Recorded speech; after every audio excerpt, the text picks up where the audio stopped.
नमस्कार. अक्षरगथामध्ये आपलं स्वागत आहे. आजच्या या सखोल चर्चेची सुरुवात ना आपण एका एकदम वास्तववादी पण तितक्याच अस्वस्थ करणाऱ्या चित्रानं करूया. नक्कीच. म्हणजे बघा, एकदा शांतपणे तो लग्नाचा दिवस आठवून पाहूया. जिकडे तिकडे कसा प्रचंड उत्साह असतो, फुलांचा सुगंध, सनईचे सूर आणि एकमेकांच्या डोळ्यात पाहून आयुष्यभर साथ देण्याची ती सुंदर वचनं असतात. हो, अगदी एखाद्या रोमॅन्टिक चित्रपटासारखं वाटत असतं ते सगळं. हो ना. त्या क्षणी असं वाटत असतं की या व्यक्तीशिवाय जगणं केवळ अशक्य आहे. बरोबर. पण मग कसं आहे ना, 5-7 किंवा 10 वर्षांनंतर त्याच घरात नेमकं काय चित्र असतं? खूपच वेगळं चित्र असतं बहुतांश वेळा. अगदी बरोबर. अनेकदा त्याच घरात 2 अनोळखी व्यक्तींसारखं जगणं सुरू होतं. एक जण सोफ्याच्या एका कोपऱ्यात बसून मोबाईलवर इंस्टाग्राम स्क्रोल करत असतो आणि दुसरा टीव्हीवरच्या बातम्यांमध्ये हरवलेला असतो. घरातील संवाद हा फक्त किराणा काय आणायचा किंवा लाईट बिल भरलं का, मुलांची फी भरली का, इथपर्यंतच मर्यादित राहतो.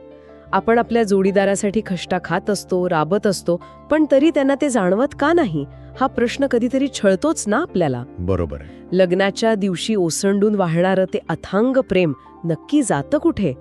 ते कुठेतरी उडून जातं की आपणच ते हरवून बसतो? मला वाटतं आज आपण यावर थोडा सविस्तर विचार करायलाच हवा. हा, खरोखरच शांतपणे विचार करण्यासारखाच विषय आहे. आणि आजची ही आपली सखोल चर्चा गॅरी चॅपमॅन यांच्या द 5 लव्ह लँग्वेजेस म्हणजेच नात्यांमधील प्रेमाच्या 5 भाषा या अत्यंत प्रभावी पुस्तकावर आधारित आहे. अच्छा.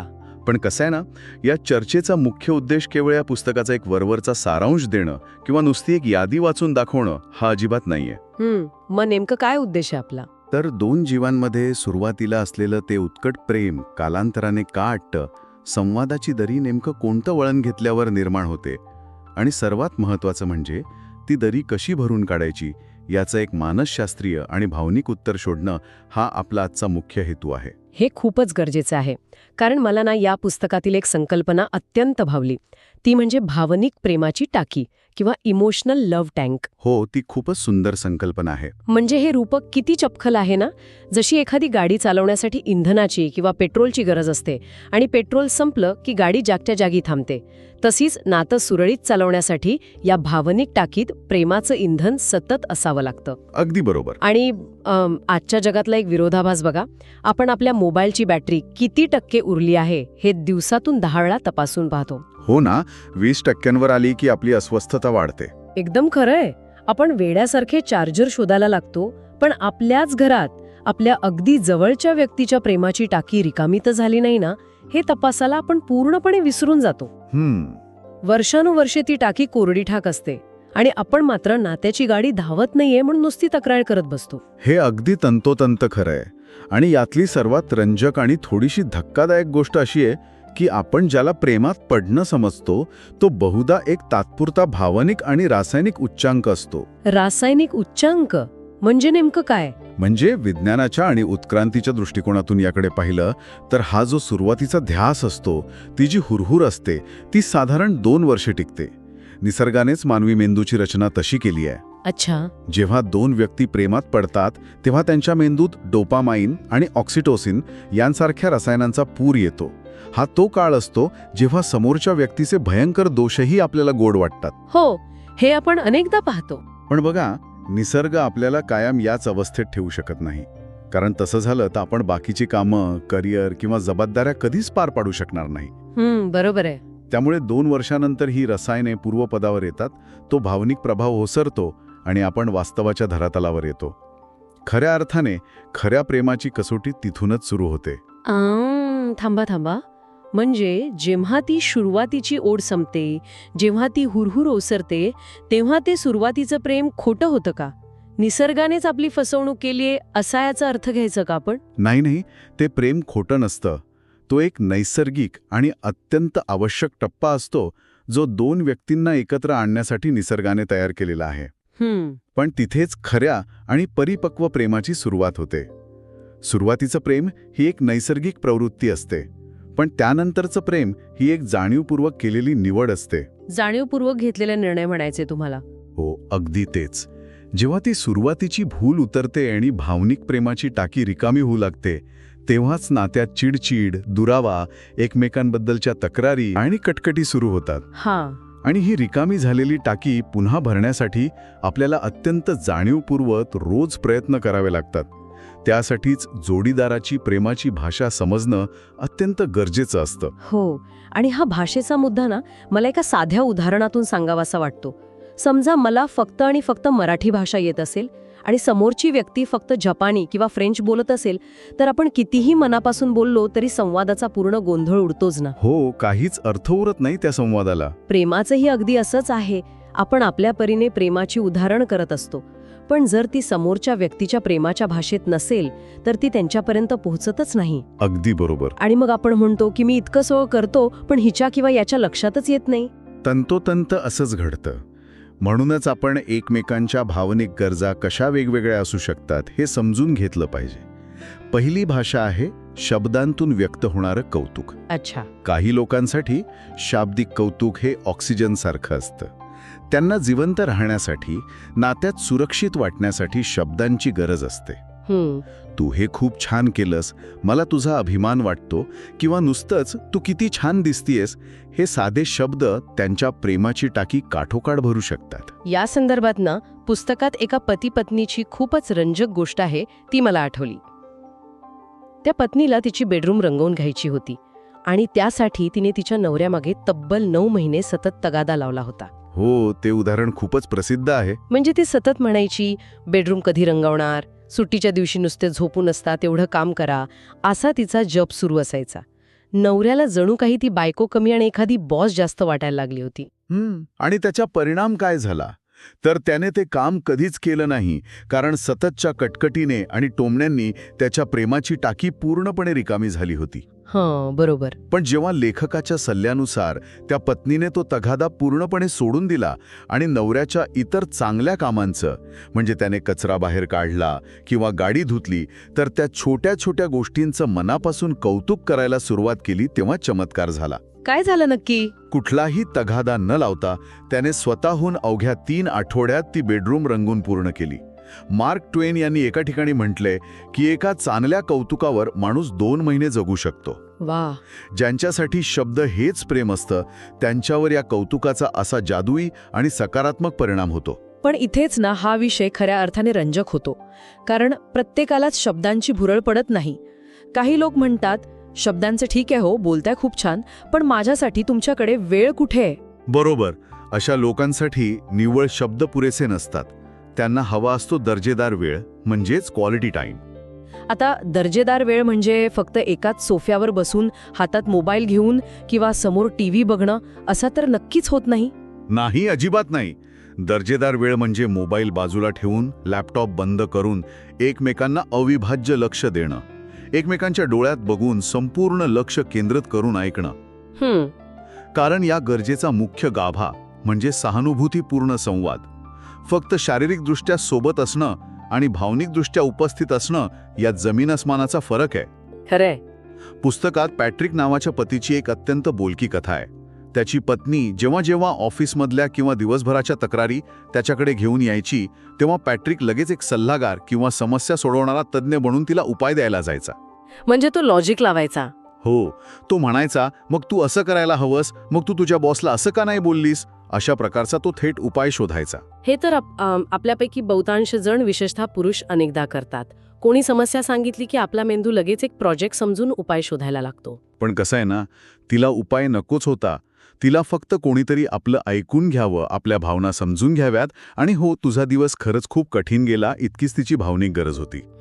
पॅट्रिक हे विसरला होता की नातं हा सोडवण्याचा कुठला प्रोजेक्ट नसून समजून घेण्याचा एक प्रवास आहे. जेव्हा समोरच्या व्यक्तीची भावनिक गरज दर्जेदार वेळ असते, तेव्हा त्यांना तुमच्या सल्ल्याची नाही तर तुमच्या संपूर्ण अवधानाची गरज असते. हे समजून घेणं खरंच खूप महत्वाचं आहे. आता थोडं पुढे जाऊया. वेळ आणि शब्द हे दोन्ही समजण्यासारखे आहेत, पण जेव्हा प्रेमाचा संबंध थेट वस्तूंशी किंवा भेटवस्तूंशी येतो, तेव्हा माझ्या मनात एक सहज विचार आला की हे थोडं म्हणजे भौतिकवादी नाही का वाटत? भौतिकवादी कशामुळे? म्हणजे प्रेमासारख्या एका अत्यंत पवित्र आणि अमूर्त भावनेला वस्तूंच्या तराजूत तोलल्यासारखं वाटतंय हे. तुम्ही मला गिफ्ट दिलं तरच प्रेम, नाहीतर नाही, हा विचार थोडा स्वार्थी नाही वाटत? वरवर पाहतात असं वाटू शकतं, पण जर आपण हे एका मोठ्या मानसशास्त्रीय संदर्भात पाहिलं तर इथे त्या वस्तूची किंमत पैशात अजिबात मोजली जात नाही. ही गरज भौतिकवादी नाहीये. अच्छा, मग यामागे काय विचार असतो? यामागील मूळ अर्थ असा आहे की जेव्हा ते माझ्या जवळ नव्हते तेव्हा त्यांनी माझ्यासाठी वेळ काढला आणि माझी आठवण ठेवली. तो विचार, तो वेळ आणि तो जिव्हाळा त्या वस्तूमागे असतो. तुम्ही रस्त्याने जाताना एखादं साधं फूल जरी आणून दिलं तरी तो विचार महत्वाचा ठरतो. म्हणजे ती वस्तू केवळ एक प्रतीक असते, तुमची आठवण काढल्याचा तो एक पुरावा असते. अगदी तसंच. पुस्तकातील टोनी आणि सोनियाचं उदाहरण बघा. सोनिया हॉस्पिटलमध्ये बाळाला जन्म देत होती. ती एका अत्यंत कठीण आणि वेदनादायी प्रक्रियेतून जात होती. पण त्या क्षणी टोनी काय करत होता? तो चक्क आपला सॉफ्ट बॉल खेळायला गेला होता. बापरे, काय सांगताय? बायको डिलिव्हरीसाठी हॉस्पिटलमध्ये जीव घेण्या कळा सोसत असताना नवरा खेळायला गेला होता? होय, आणि टोनीला वाटलं की त्यात काय एवढं, डॉक्टर आहेतच की तिची काळजी घ्यायला. अरे देवा. पण संकटाच्या वेळी आयुष्यातील अत्यंत असुरक्षित क्षणी तुमची प्रत्यक्ष उपस्थिती ही सर्वात मोठी भेट असते. टोनीला ही साधी भावनिक गरज समजली नाही. साहजिकच आहे, सोनियाला खूप वाईट वाटलं असेल. हो, त्यामुळे सोनिया आतून इतकी दुखावली गेली की तिला वाटलं तिच्या नवऱ्याचं सॉफ्टबॉलवर तिच्यापेक्षा जास्त प्रेम आहे. ज्यांच्यासाठी वस्तू किंवा भेट हे प्रेमाचं प्रतीक असतं, त्यांच्यासाठी संकटाच्या काळात तुमची उपस्थितीच ही सर्वात अनमोल भेट असते. बापरे, हा दृष्टिकोन खरोखरच विचार करायला लावणारा आहे. आपण अनेकदा उपस्थितीचं महत्त्व किती कमी लेखतो हे यातून दिसतं. बरोबर. पण जर काही लोकांसाठी वस्तू हे प्रेमाचं प्रतीक असेल तर अशा लोकांचं काय ज्यांना वस्तूंचा किंवा शब्दांचा अजिबात मोह नसतो? म्हणजे ज्यांना कृती हवी असते. हो, अगदी तेच. ज्यांना वाटतं की नुसते गिफ्ट्स आणण्यापेक्षा किंवा कौतुकाचे शब्द उधळण्यापेक्षा घरातल्या कामात हातभार लावला तर जास्त बरं होईल. त्यांच्यासाठी शब्दांपेक्षा कृती जास्त बोलते. म्हणजे त्यांना मी तुझ्यावर खूप प्रेम करतो हे ऐकण्यापेक्षा जर तुम्ही त्यांच्या हातातील झाडू घेतला, भांडी घासून दिली किंवा मुलांचे डायपर बदलले तर ते जास्त भावतं. बरोबर. ही प्रेमाची अशी भाषा आहे जिथे मदतीची कृतीच प्रेमाची सर्वोच्च पावती असते. Acts of service. डेव आणि मेरी या जोडप्याचं उदाहरण यासाठी अगदी अचूक आहे. काय होतं त्या उदाहरणात? मेरी सतत डेवच्या शिकारीच्या छंदाबद्दल तक्रार करायची. डेवला वाटायचं की मेरीला शिकार करण्याच्या कल्पनेचाच राग येतो किंवा तिला तो खेळ आवडत नाही. पण खरा प्रॉब्लेम तो शिकार करायला जातो हा नव्हताच. मग मूळ प्रॉब्लेम काय होता? प्रॉब्लेम हा होता की मेरी संपूर्ण घर एकटी सांभाळत होती. मुलांचं करणं, स्वयंपाक, स्वच्छता या सगळ्या जबाबदाऱ्या तिच्या एकटीच्या खांद्यावर होत्या. बापरे. आणि डेव तिला घरातल्या कामात अजिबात मदत न करता आपल्या छंदासाठी मजेत वेळ काढत होता. तिची प्रेमाची भाषा सेवेची कृती होती.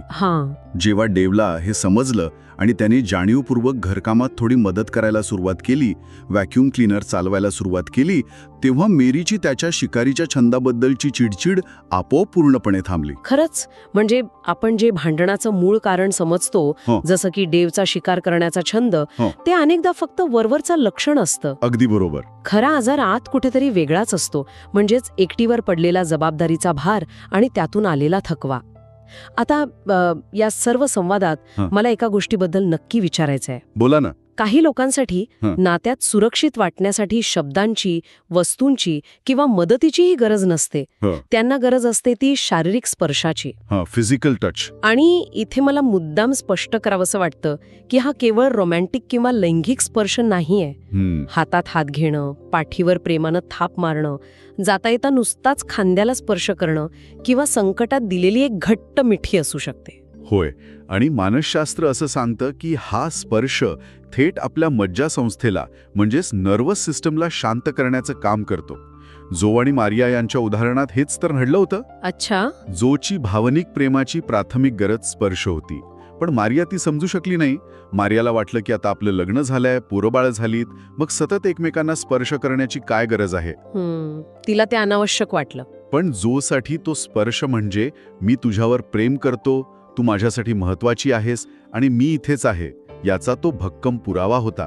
तो साधा स्पर्श नसणं म्हणजे त्याच्यासाठी प्रेम नसणं होतं आणि त्यामुळे तो नात्यात पूर्णपणे एकाकी पडला होता. हे सगळं ऐकताना ना, हा सर्व विचार आपल्याला कुठेतरी आतून खूप अस्वस्थ करतो. हो, ते स्वाभाविक आहे. कारण आपण अनेकदा स्वतःला आवडेल त्याच भाषेत जोडीदारावर प्रेम करत असतो. मला गिफ्ट्स आवडतात म्हणून मी तिला गिफ्ट्स देते, पण तिला वेळ हवा असतो. बरोबर. आणि मग आपणच तक्रार करतो की मी हिच्यासाठी एवढं सगळं करूनही काही उपयोग नाही, ही कधी खुशच नसते. आपण खऱ्या अर्थाने त्यांच्यावर प्रेम करतोय की फक्त स्वतःच्याच गरजा स्वतःच्या पद्धतीने पूर्ण करून मोकळे होतोय? खूप महत्वाचा आत्मपरीक्षणाचा मुद्दा आहे. पण हे सगळं ऐकायला छान वाटतं. प्रॅक्टिकली आपण आपल्या जोडीदाराची नेमकी गरज किंवा त्यांची भाषा ओळखायची कशी? कारण अनेकदा लोकांना स्वतःचीच भाषा काय आहे हे माहिती नसतं. यासाठी गॅरी चॅपमन यांनी अत्यंत सोपे आणि व्यवहार्य मार्ग सांगितलेत. जोडीदाराच्या तक्रारींकडे नीट लक्ष द्या.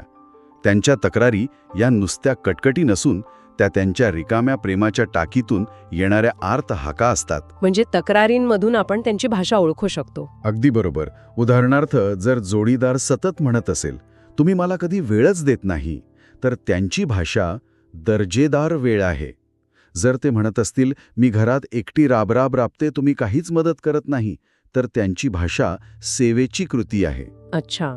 थोडक्यात, त्यांना कोणत्या गोष्टीचा सर्वात जास्त त्रास होतो आणि ते सतत कोणती मागणी करतात, यातून त्यांची भाषा ओळखता येते. इथे मला तुम्हाला थोडं थांबवावंसं वाटतं आणि एक अत्यंत टोकदार प्रश्न विचारायचा आहे. नक्की विचारा.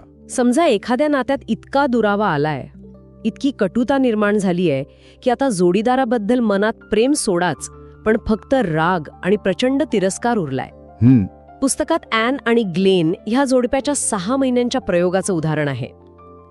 ग्लेन हा असा नवरा होता जो सतत ॲनचा अपमान करायचा, तिला शिव्या द्यायचा. ते अत्यंत कठीण नातं होतं. त्यांच्यात प्रेमाचा लवलेशही उरला नव्हता आणि अशा परिस्थितीत ॲनने त्याच्या प्रेमाच्या भाषेत प्रेम व्यक्त करण्याचा निर्णय घेतला. माझा प्रश्न असा आहे की हे थोडं अन्यायकारक नाही का? म्हणजे तिने का बदलावं असं म्हणायचंय तुम्हाला? हो ना. जो नवरा सतत अपमान करतोय त्याच्यासाठी तिने स्वतःला का बदलावं? हे अशा टॉक्सिक माणसाला आणि त्याच्या चुकीच्या वागण्याला खतपाणी घालण्यासारखं नाहीये का? अशा वेळी प्रेमाचं नाटक करणं हे दांभिकपणाचं नाही वाटणार? अत्यंत रास्त आणि महत्वाचा प्रश्न आहे. आणि अनेकदा हा प्रसंग ऐकताना लोकांना तो अन्यायकारकच वाटतो. इथे एक गोष्ट आधी स्पष्ट केली पाहिजे की लेखक कुठेही शारीरिक किंवा अत्यंत गंभीर मानसिक छळाच्या परिस्थितीत राहण्याचा सल्ला देत नाहीयेत. बरं. पण ॲन आणि ग्लेनच्या या मानसिक प्रयोगात ॲनने जो निर्णय घेतला तो तिची हतबलता किंवा शरणागती नव्हती, तो तिचा जाणीवपूर्वक घेतलेला निर्णय होता. म्हणजे तिने स्वतःहून ठरवलं? हो. तिने ठरवलं की पुढचे 6 महिने भावना नसतानाही ती जाणीवपूर्वक ग्लेनच्या प्रेमाच्या भाषेत, म्हणजेच शारीरिक स्पर्श आणि शब्दांतून कौतुक या भाषेत त्याच्याशी वागेल. बापरे, हे खूप अवघड आहे. सुरुवातीला तिला हे सगळं अत्यंत कृत्रिम, खोटं आणि दांभिक वाटलं, पण ती हे एका उद्देशाने करत होती. पण या खोट्या वागण्याचा फायदा काय झाला? राग शांत झाला का त्याचा? नक्कीच झाला. कारण ग्लेनचा जो राग होता तो त्याच्या पूर्णपणे रिकाम्या झालेल्या प्रेमाच्या टाकीतून येणारा संताप होता. जशी जशी ॲनची कृती बदलत गेली तशी तशी ग्लेनची भावनिक प्रेमाची टाकी भरू लागली. जेव्हा माणसाची भावनिक गरज पूर्ण होते तेव्हा त्याचा राग आपोआप शांत होऊ लागतो. त्याच्या वागण्यात बदल झाला आणि आश्चर्य म्हणजे ग्लेनचे प्रयत्न पाहून ॲनच्याही भावना हळूहळू बदलू लागल्या. खरंच? हो. कृतीतून भावना बदलल्या आणि अवघ्या 6 महिन्यात त्यांच्या मृतप्राय झालेल्या नात्याला एक नवी संजीवनी मिळाली. प्रेम ही फक्त एक आपोआप निर्माण होणारी भावना नसून ती रोज केली जाणारी एक कृती आहे, हे यातून सिद्ध होतं. हा विचार खरोखरच आपला दृष्टिकोन बदलतो. कारण आपण नेहमी भावना निर्माण होण्याची वाट पाहत बसतो, पण कृतीतून भावना निर्माण होऊ शकतात हे समजून घेणं खूप जास्त व्यावहारिक आहे. अगदी बरोबर. आणि हेच रोजच्या जीवनात लागू करण्यासाठी पुस्तकात एक अत्यंत सुंदर टँक चेक म्हणजेच टाकी तपासणी नावाचा खेळ सुचवला आहे. आपण सर्व श्रोत्यांनी हा प्रयोग आपल्या घरात नक्की करून पाहावा. हो, नक्कीच करायला हवा. आठवड्यातून किमान 3 वेळा आपल्या जोडीदाराला शांतपणे विचारा, 0 ते 10च्या मोजमापावर आज तुझ्या प्रेमाची टाकी किती भरलेली आहे? आणि जर उत्तर 4 किंवा 5 आलं तर लगेच विचारा, आणि ती 10वर नेण्यासाठी, ती पूर्ण भरण्यासाठी मी आज असं काय करू शकतो? विचार करा, आपण शेवटचा आपल्या जोडीदाराशी त्यांच्या खऱ्या भाषेत कधी बोललो होतो? याच अनुषंगाने मला एक शेवटचा आणि अत्यंत कळीचा विचार मांडावासा वाटतो. अनेकदा आपण नात्यात भावना निर्माण होण्याची वाट पाहत बसतो. हो, मला आतून वाटलं, मूड आला तरच मी करेन, असा आपला दृष्टिकोन असतो. बरोबर. पण लक्षात घ्या, आपण रोज सकाळी कामासाठी उठतो ते आपल्याला रोजच खूप उठावंसं वाटतं म्हणून नाही. खरंय. तो आपला एक जाणीवपूर्वक घेतलेला निर्णय असतो आणि अंथरूण सोडल्यानंतर कामाला लागल्यावर आपल्याला आपोआप बरं वाटायला लागतं. प्रेमाचंही अगदी तसंच आहे. भावनांची वाट पाहत बसू नका. योग्य प्रेमाच्या भाषेत केलेली कृती आधी करा. प्रेमाच्या भावना आपोआप पाठीमागून चालत येतील. किती अर्थपूर्ण विचार आहे हा. जर आजच्या या कथा हे विचार आपल्या मनात कुठेतरी रेंगाळत असतील, आपल्याला थोडेसे जरी अस्वस्थ करत असतील आणि नात्याबद्दल नव्याने विचार करायला भाग पाडत असतील, तर हा संवाद फक्त इथेच न थांबवता आपल्या जोडीदारापर्यंत, आपल्या जवळच्या लोकांपर्यंत नक्की पोचवा. नक्कीच. नात्यांमधला हा हरवलेला दुवा शोधणं आणि अशा विधायक विचारांना जिवंत ठेवणं ही आपली सर्वांची सामूहिक जबाबदारी आहे. आजची ही सखोल चर्चा आवडली असेल तर या व्हिडिओला लाईक करा, सबस्क्राईब करा आणि शेअर करायला अजिबात विसरू नका. गॅरी चॅपमन यांचं द 5 लव्ह लँग्वेजेस हे पुस्तक फक्त एकदा वाचून कपाटात ठेवून देण्यासारखं नक्कीच नाही, तर आयुष्याच्या प्रत्येक वळणावर, नात्याच्या प्रत्येक टप्प्यावर पुन्हा पुन्हा वाचण्यासारखं आहे. हो, अगदी बरोबर. लक्षात ठेवा, लग्नाच्या दिवशी एकमेकांच्या डोळ्यात पाहिलेलं ते स्वप्न अजूनही जिवंत असू शकतं. फक्त गरज आहे ती एकमेकांची भाषा समजून घेण्याची. पुन्हा भेटूया अशाच एका नव्या विचारासोबत. तोपर्यंत स्वतःच्या आणि आपल्या माणसांच्या प्रेमाची टाकी नेहमी काठोकाठ भरलेली राहील याची आवर्जून काळजी घ्या. नमस्कार.